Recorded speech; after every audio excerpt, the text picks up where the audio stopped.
Before you buy a computer embroidery machine, this video can save you thousands of dollars. Assalamu alaikum. My name is Fahad bin Naeem and I am the founder of Frankly Epic, a ladies fashion brand. This video is related to the computer embroidery machine pricing.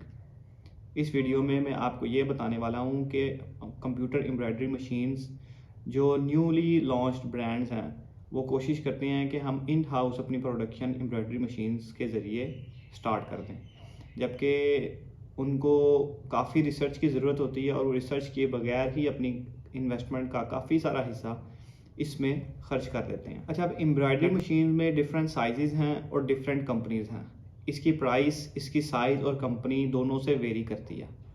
Pakistan के अंदर सबसे जो top rated brand है इन machines का वो है brothers, जो कि चाइना और जापान से इंपोर्ट करते हैं। और पाकिस्तान में बहुत सी कंपनीज़ हैं इनके अलावा भी जो कि एम्ब्रॉयडरी मशीन बनाते हैं, और लोग अपनी ज़रूरत के मुताबिक, अपने साइज़ के मुताबिक, जितनी उनकी प्रोडक्शन रिक्वायर्ड है या जिस तरह का वो काम करना चाहते हैं उसके मुताबिक वो एम्ब्रॉयडरी मशीन्स को इंपोर्ट करते हैं। कंप्यूटर एम्ब्रॉयडरी मशीन की प्राइस की अगर बात करें तो ये प्राइस जो है ये साइज़ और कंपनी दोनों से वेरी करती है।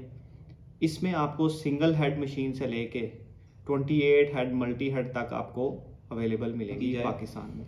हर बंदे ने अपने यूनिट में अपने प्रोडक्शन जिस तरह की उनको डिमांड आती है, जिस तरह की उनके पास प्रोडक्शन आती है या जिस तरह के कस्टमर्स आते हैं उसके मुताबिक उन्होंने अपनी मशीन लगाई हुई है।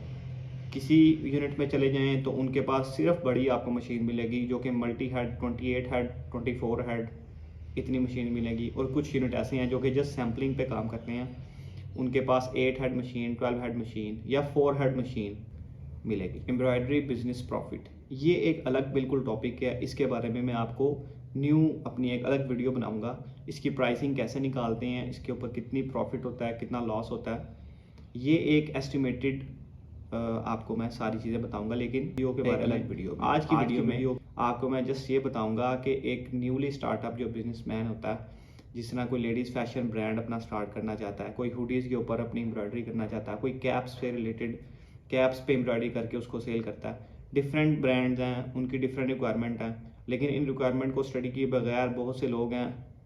जिस तरह अगर मैं आपको अपनी मिसाल दूं तो मैंने भी स्टार्ट में ये कोशिश की कि मैं एक एम्ब्रॉयडरी मशीन परचेज़ कर लूं, लेकिन बाद में मुझे ख्याल आया कि इसको अभी परचेज़ करना मुनासिब नहीं है। ये मैं आपको वीडियो में आगे चल के बताऊं। अब सबसे पहले बात करते हैं सिंगल हेड मशीन की। सिंगल हेड मशीन की प्राइस यूज्ड में और न्यू में, सिंगल हेड मशीन की जो प्राइस है वो $380 से लेके $14,500 तक वेरी करती है, डिपेंड ऑन द कंपनी। सबसे जो महंगी इसमें मशीन है वो $14,500 की वो ऑलमोस्ट है, और ये ब्रदर कंपनी की है।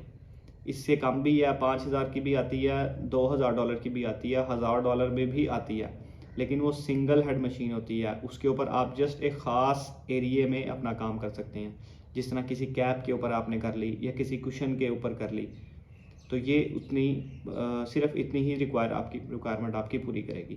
अगर इसी की यूज़ में बात करें तो पाकिस्तान में जो न्यू प्राइस होती है, फ़र्ज़ करें अगर एक मशीन की प्राइस है $10,000, तो एस्टिमेट उसकी की जो यूज्ड में जो मशीन आपको मिलेगी वो उससे हाफ ऑफ द प्राइस मिलेगी। वो हाफ 40% हाफ कम हो सकती है, 50% और 60%, क्योंकि जब एक न्यू मशीन बंदा इंपोर्ट करता है उसको कम से कम वो 3 से 4 साल चलाता है। अगर उसके पास वो उससे भी ज़्यादा चले तो वेल एंड गुड है, नहीं तो वो उसको आगे सेल आउट कर देता है और अपने लिए न्यू मशीन ले आता है। ये उनकी बात बता रहा हूँ जिनका रेगुलर बेसिस पे वेल नॉन ब्रांड के साथ उनका काम चलता है। जो छोटे बिजनेसमैन होते हैं उनके लिए तो यूज मशीन भी काफ़ी होती है। अब बात करते हैं डबल हेड मशीन की बात। डबल हेड जो मशीन है इसकी प्राइस जो है वो वेरी करती है ऑलमोस्ट $4,000 तक, और यूज़ में अगर देखें तो इससे हाफ ऑफ द प्राइस आपको पाकिस्तान में अगर किसी के पास हो और वो सेल करना चाहता हो तो उससे हाफ ऑफ द प्राइस आपको वो मिल जाएगी। अब अगर 4 हेड मशीन की बात करें तो वो $2,800 से लेके $8,000 तक जाती है। $2,800 से लेके $8,000 तक इसकी प्राइस जाती है 4 हेड मशीन की। इसके बाद आती है 8 हेड मशीन। 8 हेड मशीन की प्राइस जो है वो $11,500 से लेके $12,500 तक जाती है इसकी प्राइस। और यही अगेन वही बात कि इनकी प्राइस जो है वो वेरी करती है इसमें आपकी कंपनी पे।